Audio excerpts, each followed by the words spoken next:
Good morning, student. How are you? I hope you have seen my last video. Which in that video I have explained about the king, form and town, chapter 2 from history.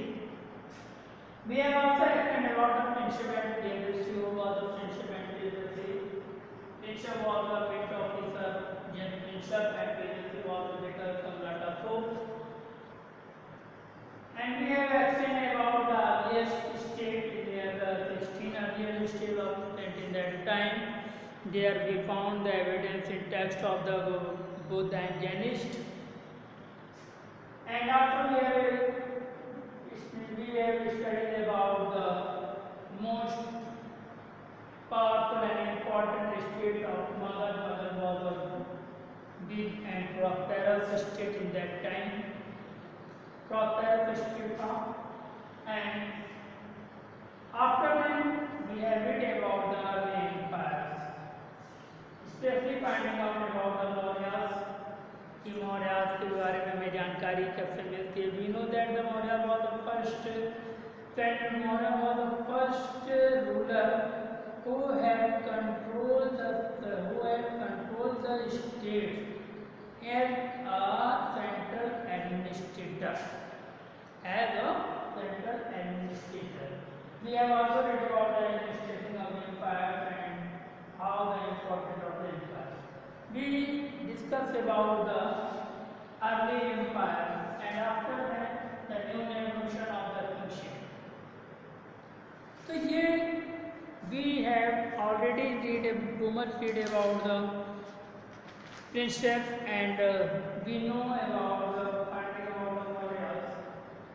Mauryas के बारे में हमने last video में पढ़ा था. इसके बारे में मेगास्थनीज और अर्थशास्त्र चाणक्य में और जिसे कौटिल्य भी कहा जाता है, काफ़ी कुछ हमें डिटेल्स दी थी. उसके बारे में एविडेंस दिया था. मेगास्थनीज ने उनके एडमिनिस्ट्रेशन के बारे में बताया था कि हाउ दे के गवर्न द सेंट्रल एडमिनिस्ट्रेशन. अर्थशास्त्र में भी उनकी बात देखी गई. अर्थशास्त्र में एक्सप्लेन किया गया था कि how a king rule over the kingdom, what is the liabilities of the kings, what was the principle of the politics.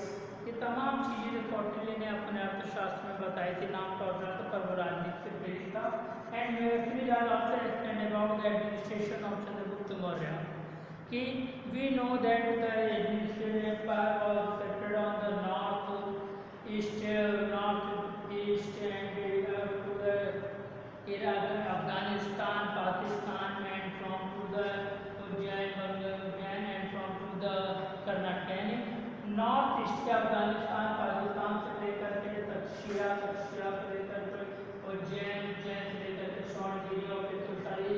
तो ये जो इम्पोर्टेंट प्रोविंसेस, 5 प्रोविंसेस में पूरे स्टेट को डिवाइड किया था. वहाँ पर उसको सेंट्रल बोर्ड को डेवलप किया था, उसको पूरे स्टेट को कंट्रोल किया था. It was good strategy of the controlling administration. फिर after that we have read about how they control their power. Megaस्थनीज also they have big army and divided the 5 subcommittees to maintain six subcommittees to maintain the administration.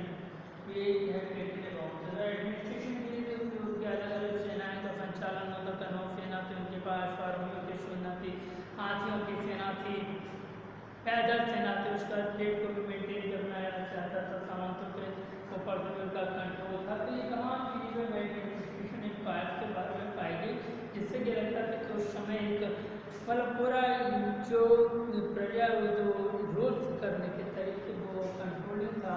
और उस समय के ये जाता था कि क्या चीज़ कैसे थी. फिर वॉट हाउ इम्पोर्टेंट एम्पायर कैसे इम्पोर्टेंट था, और साम्राज्य की कमी थी, एम्पायर की जो इम्पोर्टेंस वो किस हिसाब से थी. तो ये सारी चीज़ें भी have read on the last video. तो इम्पोर्टेंट राजा क्यों था कि राजा टैक्स लेता था और उसके बाद उनकी जो है अपने आप को एक्सपोज करता था. अपने ऑर्डर्स को वो इंस्क्रिप्शंस के फॉर्मेशन में दिया, स्टोन पे या तो ब्रॉन्ज के प्लेट्स पे अपने आप ऑर्डर्स इशू करता था, उनको करता था. अशोक ने ऐसे तमाम ऑर्डर्स की अपने धर्म के बारे में बताया था, अपने नीतियों के बारे में बताया. तो फिर we have find out many kind of inscriptions in that time from the Ashoka to the Mumtaz dynasties. Now we read about the notion of teaching. In that time, we have the notion ये नहीं कि केवल north east में after Gupta Maurya Empire there are developed too many states in the southern India and the northeast and the north side. तो that time new shift जो नए नए राजा हो गए थे, नए नए दक्षिण तो उनके अलग अलग सिद्धांत होते थे, उनकी अलग अलग चीज़ें होती थी जो कि साउथ में जो उस समय डायनेस्टीज जो डेवलप हुई तो उसमें आपके चोल, चेल, पांड्या ये सब जो थे ये जो थे या ये सारे जो स्टेट डेवलप हुए थे या आंध्र प्रदेश केरला तमिलनाडु के आंध्र प्रदेश तमिलनाडु के एरिया के साउथर्न एरिया में ये सारे स्टेट्स डेवलप हुए थे. Now, so what is the importance of their state? How we can find their history? There was a source we can about the source of Tamil Sangam. That period was a very important and prosperous period in that time. From the Tamil Sangam text, तो Tamil Sangam के text हैं हम तो दक्षिण भारत के prosperities के बारे में आते हैं, वहाँ के कार्य के बारे में आते हैं, तो वहाँ पे राज्यों के बारे में उनका एक संग्रह था उसके बारे में आते हैं. दक्षिण भारत के राजाओं का वर्णन किया गया था कि उनका राज कैसा था, वहाँ के स्टेट कैसे थे, वहाँ के किंग कैसे थे, वहाँ की प्रजा कैसे थी, वहाँ का क्या उसका चीज़ें सारी चीज़ें बताई जाती थी. तो इन जो शेर पांड्या उस समय दक्षिण भारत के थे, वहाँ पे जो उनकी सबसे बड़ी चीज़ थी कि उनमें एक चीफ होता था. यहाँ पे कॉन्सेप्ट आता है cheap and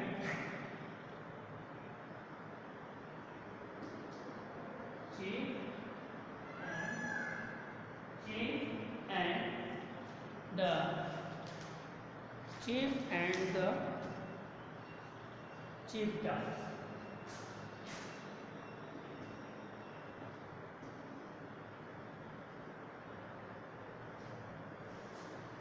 Do you know about one concept about the chief and chieftain? In that time, states were founded के बीच में चीफ होता था. कौन चीफ और श्रेष्ठ कौन था? तो what was the role of the chief? Chief का रोल या द चीफ ही वाज नॉट अ हेड. तो चीफ लोग के जो राजाओं के बारे में बताया कि सामंत लोग थे, सामंत लोग की व्यवस्था क्या थी, वहाँ पे सामंती लोग कैसे थे. तो वहाँ पे जो राजा जो किंग्स थे सामंतों के जरिए उनके जरिए अपने आप को करते थे. तो जो जिस राजा थे जो पांडव जो भी राजा थे उस समय थे, तो उनका जो एक धर्म था कि वह अपने राज्य का संचालन कैसे करते. टैक्स इनको कौन देता? सरदार.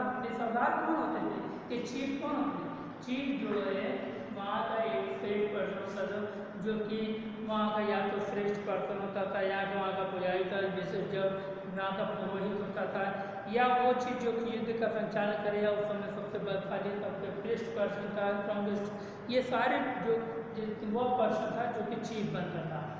तो उसकी बात को मानते थे, वह लोगों से अपने कहा करता था. ये तो चीफ का पद हेरिडिटी नहीं थी कि वंशानुगत राहुल कोई भी चीज बनता तो वो राजा को शाखा होता था. ये कलेक्टेड था source of tax from and राजा को देता था.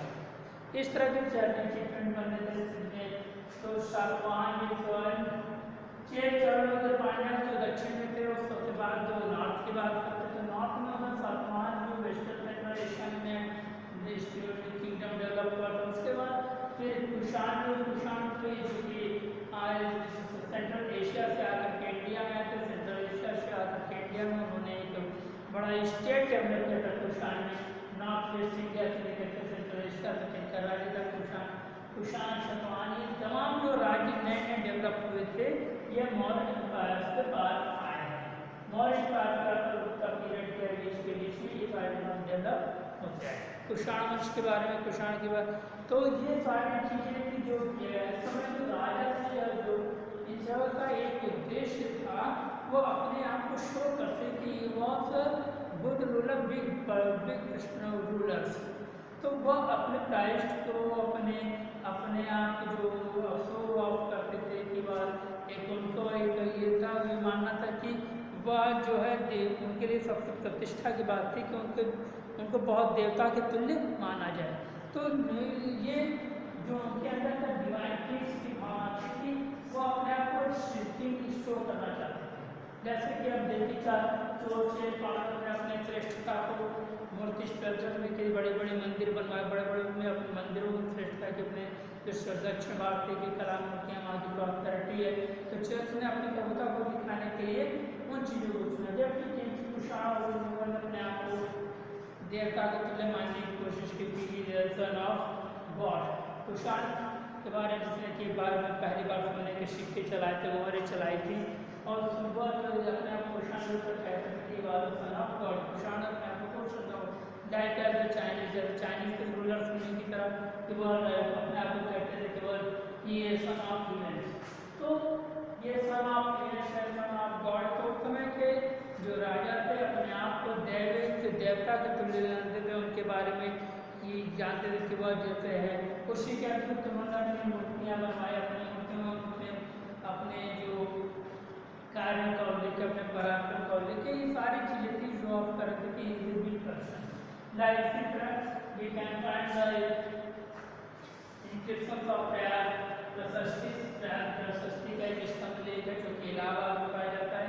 ये भी बहुत इंपॉर्टेंट है, जिससे के बारे में हमें समुद्रगुप्त के बारे में जानता है, इसके बारे में पूरी बातें बताई गई थी। समुद्रगुप्त किस तरह के रूलर थे, हरिकेन जो पोएट्स थे, जिन्होंने संस्कृत में इसकी रचना की थी, प्रशस्ति के नाम से जिसे जाना जाता है। और समुद्रगुप्त की विजयों का उल्लेख किया कि वह सात समुद्र का विजेता था एवं उसके जो विनाश करने वाला दुश्मनों का दुश्मन था, काइंड हार्टेड पर्सन था, वो एक काइंड हार्टेड के साथ साथ वो बुरे लोगों का नाश करने वाला था। तमाम मैंने चीज़ें थी। उसके साथ ये था कि वह बहुत ही दानी प्रभाव करने वाला था। ये तमाम चीज़ें जो प्रयाग प्रशस्ति में दिया जाता था, ये सारी चीज़ें जो दिखाया जाता था, इससे लगता था कि ये ऐतिहासिक जो भी इस तरह के विवरण